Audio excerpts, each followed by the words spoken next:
Hello, welcome to Talk with Mo. Today I have with me in the studio a very dear friend and a woman of substance, I call her, but also a woman who's going through or who has just recently experienced a life-changing moment. I don't think anything prepares us, anyone, for the loss of a loved one, especially the loss of family, of a spouse. Today, I have the privilege to welcome my friend, Toyin Johnson, to the studio. Thank you. Welcome, Toyin. It's such a pleasure to have you here. And under normal circumstances, we'll probably be partying. But we are grateful for the experience that you've recently gone through, for the fact that you were standing, you're not broken. And you have been such an example to me in the way you have modeled dependence on God. Thank you. And thank you for having me. Under normal circumstances, I am sure we'll be doing something differently, but you know what? Life throws different curves at people. So I'm happy to be here sharing my story with you. And thank you for the invite. Thank you. Yes. So Toyin, if you don't mind, I'm just going to go straight in. How are you? And I'm asking, how are you from the context of having just lost your husband? How are you doing? Today, I'm okay. I can't tell you how I was. I can tell you how I was yesterday. I can tell you how I was this week. Every day is not the same. Today, I'm okay. I'm going through life. Yeah, but thank you for asking how I am. Not everybody does ask me with the intent of actually knowing exactly how I am. Apart from the fact that I'm fine, and I'll just walk by. But today I'm okay. I'm doing well. And it's interesting you say not everybody asks how you are with the intent of actually knowing. It's somewhat difficult, I think, or challenging, I find, to see you looking good. You're looking good, by the way. To see you looking good, looking like you're coping, and ask you, I believe people wonder. Do you find that perhaps they wonder but never ask? Sometimes I think people just see you looking good and they just assume that you're okay. But looking good physically does not mean you're okay. There's so many times where I sit on my toilet for hours and I just cry. Sometimes I go into my husband's closet and I just smell him and I cry the whole day. But I step out and I go outside, I go to church and I put on my makeup. And people see me like, oh my God, she is doing very well. But that's not the case all the time. Not the case. No, it's not close to it. Well, I'm going to take you down a path I'm not sure you're comfortable going. But if you are, can you walk us back? I know that your husband, Shay, passed away about 2 years ago. Yeah, it was 2 years on February 3rd. Wow, just about a few weeks ago. If you're comfortable, can you walk us back to that period? How did it happen? What happened? Okay. And I know a lot of people have that question, but no one has had the courage to ask me. So I'll tell you. In December 2001, my nephew got married in Nigeria. So I went to Nigeria, came back from Nigeria December 2000 on my birthday. and it was the heat of COVID. My husband picked me up from the airport. I was on the British Airways that came into Canada for the last flight before they banned all the flights. And he's like, oh my God, you know what? You just need to just come home. I'm like, you know what, maybe I should just quarantine. And he's like, my bonly Joe, you know what, just come home. And we're just chatting in the car, just talking generally about, you know what we're gonna do, how we're gonna spend Christmas. We're gonna go to Alberta to my in-laws to spend Christmas. And we're like, you know what, maybe it's not a good idea. We probably should just sit at home and spend Christmas together. So that was on the 20th. On the 23rd, 24th? Of December. Of December, 2000. 2000, and sorry, 2020? 2020, sorry. 20. Sorry, I'm mixing dates. Yeah. Sorry, 2020. Yeah. Then I felt ill. No, but I thought, you know what, maybe I was just tired. Just tired from traveling, from going to Nigeria, and it was just, we didn't really think too much to it. Few days later, my husband started feeling a little bit weird. So I'm like, you know what? I hope we don't have COVID. So we didn't test, but we were just not all feeling well. My husband had symptoms more than anyone else. My son, my older son, had some symptoms, but he quickly got over it. But my son, myself and my younger son, we were just okay. So we were going through things, and I'm like, okay, let's start drinking ginger, let's start drinking all this. My in-laws are medical professionals, so I called them like, you know what are we gonna do? And we went through the motions, and on the 27th, I think, I've intentionally blocked out some dates out of my mind, and it's just my way of coping. So if I'm getting dates mixed up, it's not intentional, it's just because I needed to block some things out of my mind to be able to live life. So I think on the 27th, my husband slept, and all through the night he had high temperature. I'm like, you don't seem right to me. He's like, you know what, I'll be okay. I said, no, let me call telehealth. So I called telehealth. Then the night before, I called my friend that is a nurse, and I said, you know what, can you get me an odometer? Because I started watching videos, and they're like, you know what, when you start having decreased oxygen. So my friend bought me an odometer, and I took his oxygen level, and it was like 90. No, that's too low. Usually you're at about 98, 99 for a normal human being. So I called telehealth, and I was taking telehealth, you know why? She was asking me questions. I was like, you know what, guys, stop talking to me, just call an ambulance. And we gotta go. And he said no, that he doesn't want to scare the kids, that if we call an ambulance, the kids would think it's more serious than it was. I'm like, okay, let me drive you, let's go. So he's like, okay. I'm like, he said, he was really reluctant. Like, you know what, just let's go, even if it's just to get checked out. So we went to the clinic not too far from us, because we live in a small town. We don't have like a proper hospital. So we got there. I called another family friend that I know, that they know a doctor that works in that hospital. So they called that doctor and be like, okay, can you just keep an eye on Shay? And I left him, and okay, let me just go home and just make you an oatmeal just for something to eat.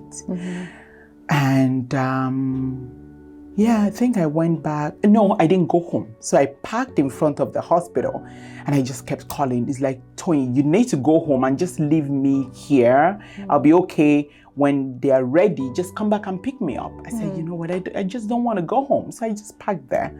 Then I called my friend. I'm like, okay, I took Shay to the hospital. And he's like, okay, do you want me to come? I'm like, I don't think so. I think you'll be okay. So that is how the story began. Like, I can't even tell you the progression of things. And the next day, I'm like, you know what? He wasn't feeling too okay. And the doctor called me and said, you know what? I'm going to take him to the ICU just so that we have him under with good care. I can't even remember what he said. I'm like, okay, yeah, you know what, that's fine. Then I called my pastor. That was the next day. I'm like, okay, pastor, I took Sheyi to the hospital. He's in ICU. He's like, okay. And he was gonna call him, and they called back and forth. Like, he will call every day to Sheyi until they had to intubate him. And that's how my ordeal started. So it was just a spiral of events that I hate to recall. Of course. I just left it there. So that's, on February 3rd, 2001, they called me and told me that my husband had passed away. So you were not with him? No. Yeah, we were not allowed. We were not allowed to the hospital for a little bit. Then they transferred him to Hamilton Hospital. So I was allowed in there. So I was not there when he passed for personal reasons. When was the last time you saw him? The day before. February 2nd. In the morning, I think. Did you know at any point in time that he was more sick than he was presenting? I knew he was quite ill, but my faith did not allow me to see what the doctors were saying. Like, in my mind, my mind just said, he's going to probably come home very ill. So in my mind, I was preparing myself. I will actually tell myself that, you know what, he'll come home, he'll probably have all this multiple doctor's appointment, having to go back. But there was no time, none, that I thought he was not going to make it. No. So when they called me, when I was in my son's room, and the day before, and maybe I should have known from what they were saying, but I just refused. I'm just like, no, our case is going to be different. So a social worker called me and said, your husband is not doing well. I said, I know, but he will be okay. So that day I was quite disturbed. My mind was just, all the 6 weeks he was in the hospital, I just kept praying. I kept praying. People were praying with me. People were really, really praying with me. I had good friends that stood with us. And my church family was really, really praying with us. So my faith was just like, you know what, it's okay. So the day it happened, like literally that day, I took my son to go do G2. Just like, Dolu, let's go do G2 so that when your father comes back, he will know that, you know what, you've done G2. Because he was the one that was taking him to do those test drive. Then I was in my older son's room and I just looked down and I saw my pastor's wife. I'm just like, what is she doing here? Oh my God. Whew. Then I'm like, okay, I think we're in trouble. So, yeah, that. Yeah. So the news was broken to you by your pastor's wife then? Yeah. That must have been awful. I think it was the worst day of my life.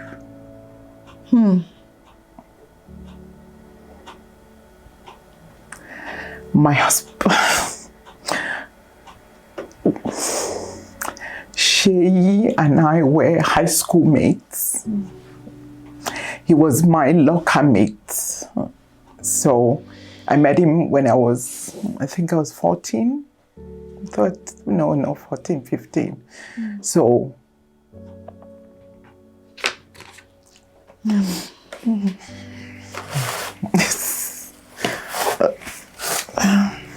Yeah. Yeah. And so, no. Well, I did promise I wasn't going to be emotional, so stop getting me emotional, Toyin. Yeah, you know what, I guess. So let's talk about that. You met him in high school. Yes. How old were you then? I think I was 14. Wow. So I was one of the youngest in my SS1 class. He was just a year older than me. 2 years, kind of. Although we argue that all the time. Sometimes you're 1 year older than me, to stop deceiving yourself. Yeah, so I was a newbie in the school. I was posted to SS1B. SS1B.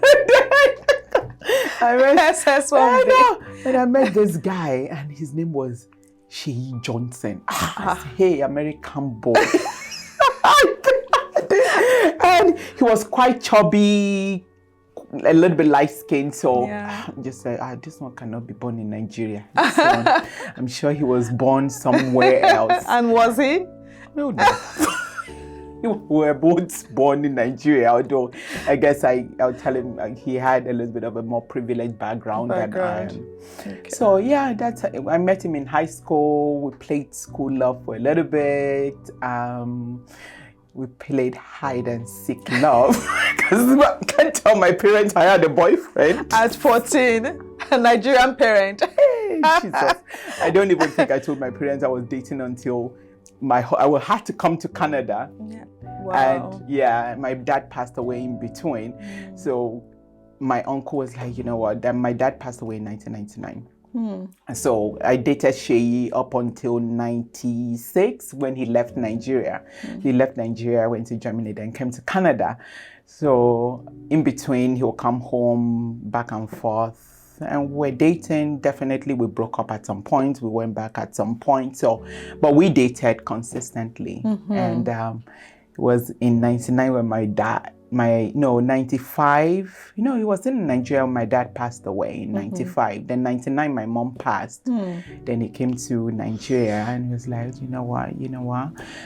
There's nothing more. Maybe just come. Like, I don't know. I'm not sure if And my uncle graciously sponsored me for a postgrad in Canada. So my uncle was like, okay, now that you're going to go meet your boyfriend, you have to do something.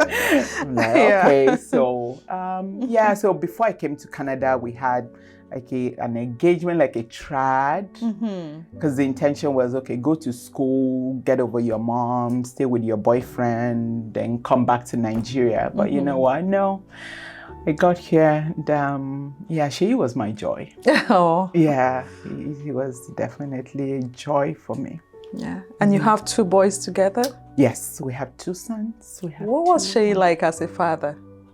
I tell Seyi that his first life, his wife was barren. He has never seen children before, because Seyi was such a wonderful father. I don't even consider myself more of a mother than Seyi. I think Seyi was a father hen. Like Seyi will participate in every single thing, even when I'm like, Seyi, please, I don't want to go. Okay, I'll go with them. No, Seyi was a wonderful father. Like, he was a present father. When somebody is there, when Seyi is there, he's there. He's present, he's listening, he's paying attention. He knows what is happening in the boys' lives, even more than I do. Like, now I'm having to really step up. But Seyi was such a gracious father. And I'm like, I now ask myself, I never asked him when he was here, because I guess we just take things for granted without really just like, yeah, you're a father, just do it. But for me, it's just because of the fact that he doesn't even have a role model of a father like that. It's not as if it was role model to him. But I guess most of the things that Seyi would do, he is a conscious person. He makes the decision to do things differently. Be like, yeah, you'll call his dad. Yeah, my dad didn't do that, but you know what? This is what I'm gonna choose to do. So Sheyi was, he was such a wonderful father. He was. Yeah, anytime I talk about him, I like to laugh. That's wonderful. Gives me giggles. It gives you giggles. Yeah. Wow. What a memory to have about a loved one. Like that. No, I think Sheyi's memories of since I met him up until 2000 December gives me fun. It's joy for me. Like, we have our differences, but our relationship was more of a loving relationship. We're more of friends. Like Che and I wish you knew him. We abuse one another. We're like, your mother. So there was no offense. It was like something like, you know what? You're ugly like somebody. So it was very fun. Where really, he was more of my buddy. Was my friend. He's the one that I'll call to gossip. I'll be like, you leave that person alone. I'll be like, yeah, it's okay. So he was my very, very good friend. She was my friend. He was my lover. He was my grounder. He's the one that can tame me. Yeah, he's the one that can hold me down and be like, yeah, you gotta sit down. You were obviously very close to him. How are you dealing with life in his absence? How are you carrying on?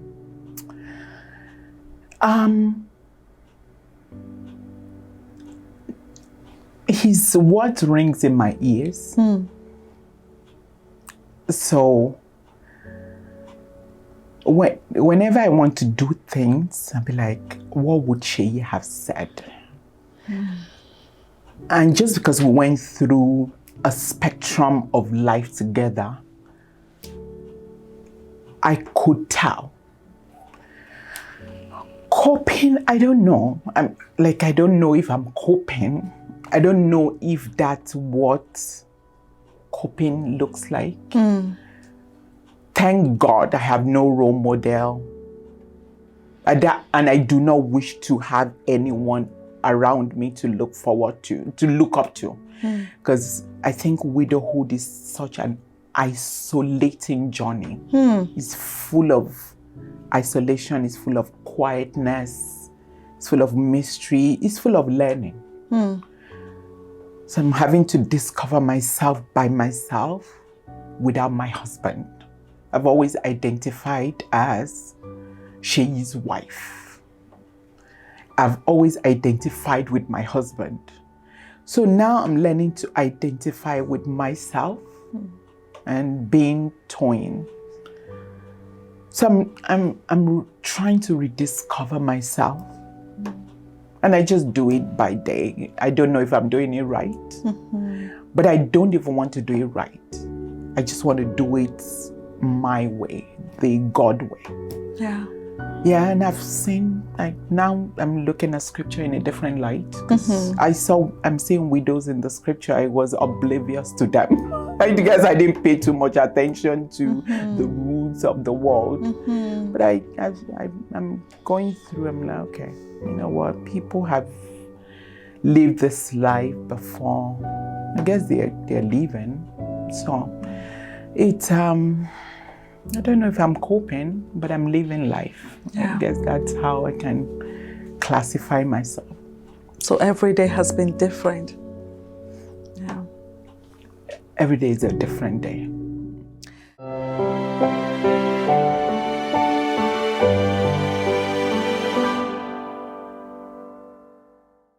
Hello, I'm excited that you are here with us. I'm excited to be going on this journey with you.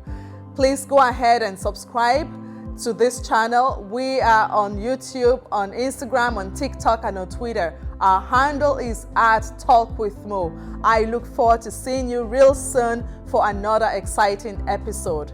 God bless you. Catch you later.